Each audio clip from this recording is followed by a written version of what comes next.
Hey Phys 1 kids, Campbell here. In our third video on rotational motion, we're going to talk about rotational inertia, angular acceleration, and how that relates to torque.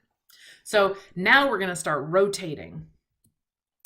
So the question for you is, does mass resist rotation the way it resists acceleration?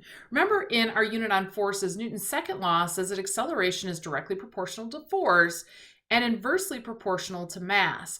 So we say that objects with more mass have more inertia.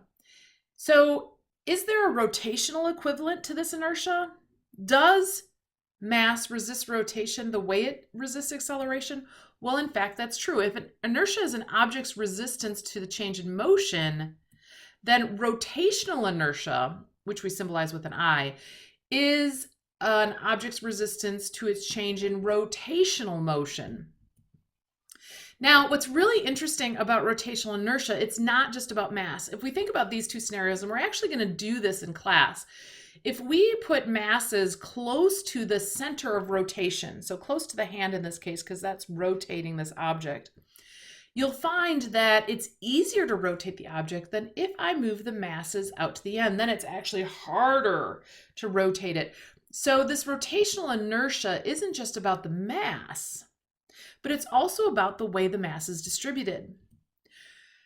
The actual equation for rotational inertia, and this is for a point mass, is the product of the mass times the radius squared. Now this radius isn't necessarily, I want you to think of the radius as the distance between where the mass is located, that m, and the point that I'm rotating about, that pivot point. So in this case, it's 1 meter because I'm pivoting about the center. In this case, it's that 1 kilogram mass, but it's 2 meters away. So its distance is farther, which makes its rotational inertia greater. And just a little distance makes a bigger effect than just changing the mass because it's the distance squared. Now, what's really interesting about rotating is that there's some linear, we can think of it in terms of linear motion. We can also think of it in terms of rotational motion. Now, if we go back to our last unit on circular motion, right, we always talked about the circular force acts towards the center of the circle. And if that's the only force on my object, then I stay in uniform circular motion. So here I am pivoting a mass on a rod, and this rod is providing a tension force pointed towards the center of the circle, which is causing the circular acceleration, my centripetal acceleration.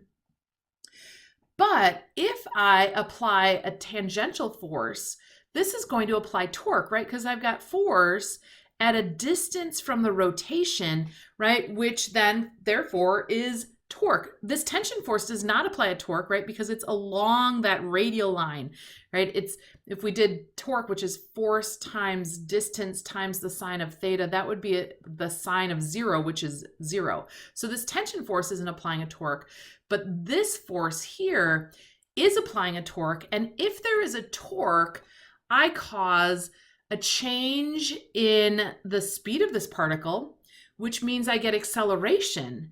And when I'm in rotation, I talk about it in terms of the angular acceleration when I use this, and I use the symbol alpha for that.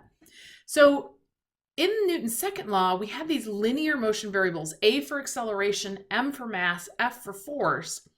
But when we deal with rotation, we actually have a new set of variables. These are rotational motion variables, and so our angular acceleration is alpha, the Greek letter alpha. Our equivalent to mass is rotational inertia, which is mr squared, because it's not just about the mass, it's about where the mass is located from my pivot point. And of course, my force equivalent is torque. Now, there's a relationship between linear acceleration and angular acceleration. So I don't just have to think about only linear or only angular variables. They actually fit together. And linear acceleration is the angular acceleration times the radius. So that means that for a constant angular acceleration, if I have like a solid disk rotating, the linear acceleration of points along the disk changes as I move outward from the disk. So angular acceleration, the great thing about angular variables is for something that's rotating, the angular variables stay the same, but the linear variables are affected by the radius. Now, let's take a look at how Newton's second law can be applied for linear variables versus rotational variables. So Newton's second law, right, the acceleration is the net force divided by the mass. Well, in rotation, that acceleration is now angular acceleration, alpha. That force, that linear force, is now torque, force times distance. And my rotational inertia is the mass times r squared. Notice that when we deal with linear versus angular variables, right, A is alpha times r. The difference between our mass for linear and our mass for rotational is m times r squared. And force, right, and torque, right, force times distance is torque. So notice that when I'm dealing with rotational variables, r is a part of it. So distance is a part of the changes that I see in my system. Now, moment of inertia and rotational inertia are the same thing. So there's a question in your packet that says, what is the difference? Well, there's really no difference. However, we talk more about rotational inertia if we're talking about a point mass. But usually we're not just talking about like a stopper on swinging along on a string. We're usually talking about discs that are rotating, meter sticks that are spinning, stuff like that, extended objects. And so if I have multiple objects or extended objects, then we have to add up all of the mr squared for each mass. And so then we call it the moment of inertia. So same symbol, same thing, but when I talk about multiple objects, or I'm talking about an extended object, or like a solid rigid object like a sphere or a disk, then we typically call it the moment of inertia. And so the moment of inertia is the sum of all of the masses and their distance squared. And so if we look at, I used to love this thing, you know, the disc, you spin it around, you stand on it. If you think about, if you're the person pushing on the disc, if you have all the kids standing on the outside of the disc, so their mass is at a greater distance from the center, it's actually harder to push that disc than if they're all in the middle, because the moment of inertia is the sum of all of that. It's the moment of inertia of the disc plus the moment of inertia of each of these children, their masses and their distances squared. And so if their distances are smaller, the moment of inertia is smaller, and that makes it easier to push the disc. So rotational inertia is the square of the radius, so distribution makes all the difference. And in fact, in class, we're going to talk about the rotational inertia values for solid objects like spheres and hoops and meter sticks, rods pivot at their end.